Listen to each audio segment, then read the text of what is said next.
असतील ते आता या महिन्यात मिटतील. आता बोलूया वैवाहिक व्यक्तींसाठी कसा असणार आहे हा जुलै महिना. अर्थातच जोडीदारासोबत तुमचा संवाद वाढेल.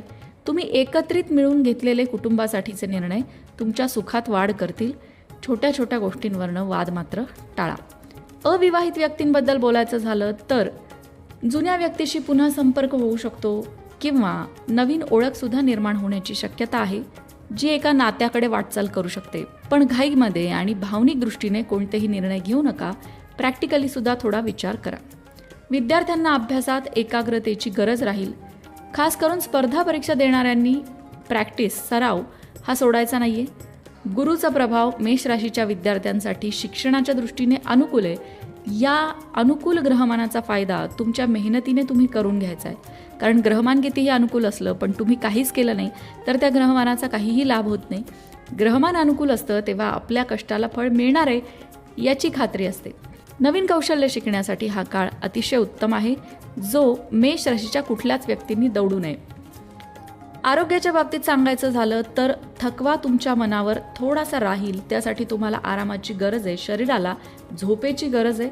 मानसिक ताण कमी होण्यासाठी तुम्ही 2 दिवस कुठेतरी सुट्टीला जाऊन येऊ शकता किंवा काही नाही तर घरी आरामसुद्धा करू शकता. रोजचा प्राणायाम, त्याचबरोबर भरपूर पाणी पिणं, नियमित चालणं या गोष्टी मेष राशीच्या लोकांनी करायला हव्या. कारण मेष राशीला सध्या 7.5 चालू आहे आणि त्यामुळे आरोग्याच्या तक्रारी तुम्हाला त्रास देत असतील तर त्याकडे दुर्लक्ष करू नका.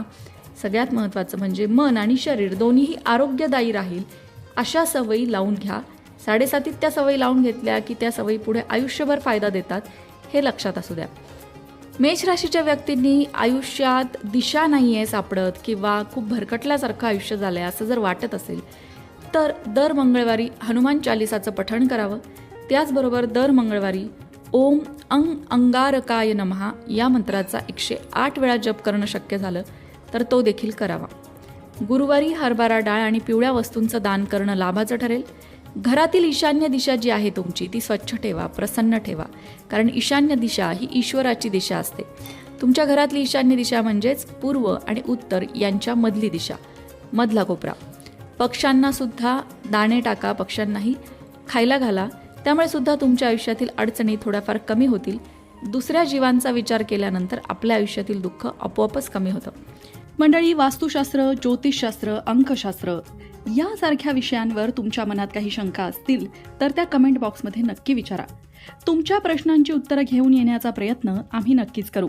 त्याचबरोबर आणखीन कोणत्या विषयांवरचे व्हिडिओ तुम्हाला ऐकायला आवडतील ते सुद्धा कमेंट करून सांगा. म्हणजे तुम्हाला हव्या